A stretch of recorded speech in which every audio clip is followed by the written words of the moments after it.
tell us more about that. Yes, we are talking about the Social Democratic voters, the biggest party in Romania supporters, and some of them, we are having an estimation of almost 3,000 people. They organized a protest against President Klaus Iohannis in front of Cotroceni Palace here in Bucharest. It is the first time in Romania when supporters of two different parties protest in the same time but in separate places though. So we have the big protest in Victory Square in front of the government, against the government and supporting the president, and we have the other protest which is much smaller in front of the presidential palace at this moment here in the capital city. Okay, Nicoletta, thank you very much for that. Nicoletta Dragushin from Canal D, Romania.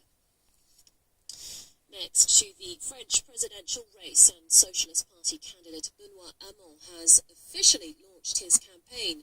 Currently trailing in opinion polls, the radical left-winger has an uphill battle as he struggles to unite a deeply divided party.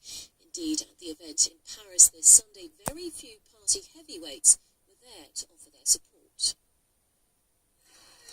French presidential hopeful Benoît Hamon was met with music and applause when he arrived at the official swearing-in as socialist candidate for president.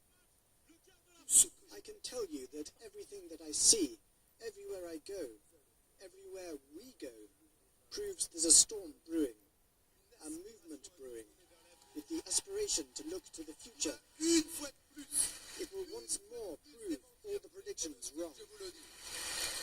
Hamon asked all of his supporters and socialist leaders to gather for the ceremony, one of the strongest voices being former Justice Minister Christiane Taubira. Nous sommes bien armés, nous avons des atouts. We are well armed, we have assets.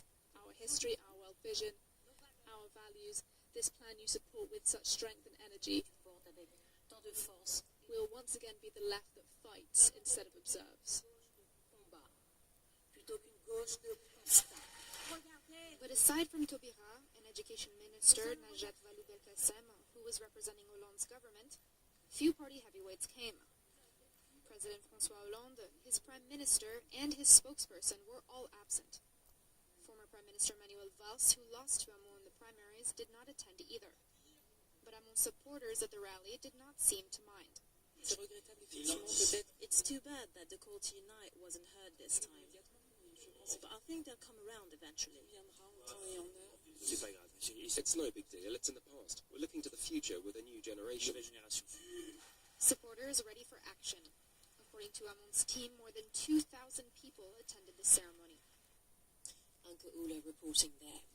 Meanwhile, on the far left, Jean-Luc Mélenchon's first campaign rally made waves for its high-tech credentials, appearing by hologram to supporters in Paris.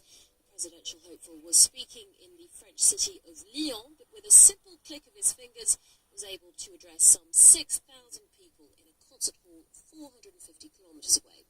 Mélenchon delivered a typically fiery speech, slamming his rivals, especially the independent Emmanuel Macron, and his arch-enemy, far-right candidate Marine Le Pen.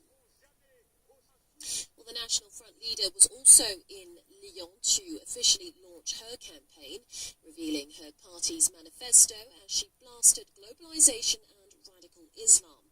Le Pen is leading early polls, but they point to her losing the second-round runoff vote in May, riding a populist wave that gave victory to the Brexit camp and US President Donald Trump last year. The FN is hoping to cause yet another upset. Well, earlier we spoke to our reporter Chris Moore for all the details on today's rally. Marine Le Pen offering up plenty of red meat to the faithful here today, railing against what she says are the twin evils of globalisation and radical Islam, and unsurprisingly proposing tough measures against both. Her message was there's no shame in being a patriot, it's a duty for French citizens. A speech very much in the vein of the rhetoric of Brexit and some of the rhetoric of Donald Trump, both of whom Front National supporters here this weekend have been referencing. The main Front National policy announcement, of course, is number one of their 144, namely to lose the euro and return to the franc if they're elected, and to promise the French people a referendum on their place in Europe within 6 months of being elected. expected. The Front National moving from fringe movement much more into the mainstream, but the polls are still showing that although they might perform very well in the first round, making it into the Elysee could still prove elusive. Is entirely focused on the safety and security of the American people. And finally, it's the biggest sporting event on the US calendar. The Super Bowl kicks off in Houston later this Sunday, with the New England Patriots going head-to-head against the Atlanta Falcons. More than 100 million homes across the country will be tuning in as Patriots star Tom Brady hopes to win a record 5th Super Bowl crown. But the match takes place amid tumultuous times filled with political tensions. No doubt all eyes will be on Lady Gaga during the halftime show, the pop star and outspoken critic of President Donald Trump. Stay with us here on France 24. More news coming up. Sound of pumping music. The people hoping South to Sudan. finally turn their backs on 5 decades of conflict, estimated to have killed over 1.5 million people.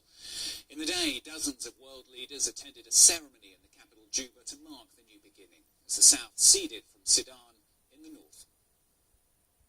As the President of the Republic of South Sudan, I shall be faithful and bear true allegiance to the Republic of South Sudan.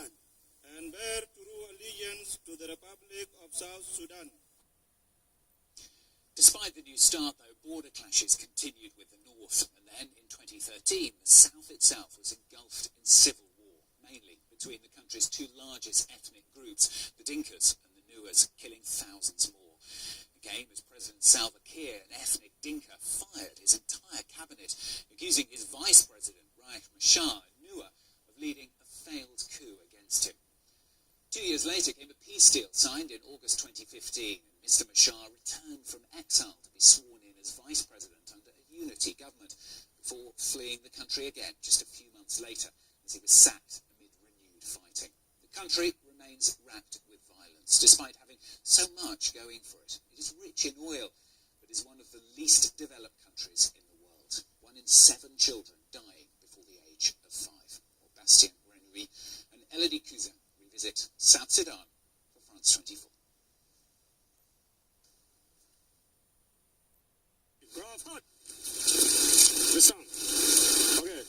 Okay, listen up. We're going to patrol through this village on foot. Section 1, you follow me through the houses. Wait for my signal. Keep your weapons ready. This is how it goes here. Understood? Nepalese peacekeepers keep watch over this UN camp in Juba. They are protecting 28,000 South Sudanese, internally displaced victims of an ongoing civil war. These camps were targeted by government troops during clashes in July 2016. The peacekeepers were outnumbered. 2 of them were killed along with 20 civilians. So this patrol is done to collect the information about security situations and to build the confidence in our own troops, and also to build the sense of security in the public people. And also this area, the 200 meters outside this UN house perimeter, is declared as the weapon-free zone. So implement this. We are patrolling this area. Every day, the soldiers patrol ethnic Bari villages. In July, families here were caught in a crossfire as attacks were carried out in the camp just behind their homes. South Sudan's President Salva Kiir and his forces are Dinka, the largest ethnic group in the country. But most of the people in the UN camp are Nuer, the ethnicity of opposition leader Riek Machar. Captain Mala visits with villagers to gather local knowledge, but the village representative fears for their lives and demands better protection. We found that there are some other government staffs come and just make some other disturbances, and other guys from the POCs, the criminal, they come and loot the area. As soon as you people left and the Simbak were brought in, we found that there are a lot of difficulties because they are not giving well protection like this the Nepalese people. The security situation has degraded across South Sudan. The peaceful images splashed on UN posters throughout the capital are a far cry from the reality on the ground. Early hopes for national unity are now just memories. Independence Square, where they celebrated the birth of a new country in 2011, is abandoned. Just a few steps away, the renewed fighting of last summer began. The walls of the presidential palace are riddled with bullet holes. But it's outside of Juba where the scars of combat are most visible. Homes are destroyed by gunfire. Entire villages have been decimated. Since the beginning of the conflict 3 years ago, hundreds of thousands of people have been killed. At least 3 million have been displaced by the war. Chul buys food at the small market inside the Juba camp, not daring to risk a trip into town. Here's £5. I'll take this mango.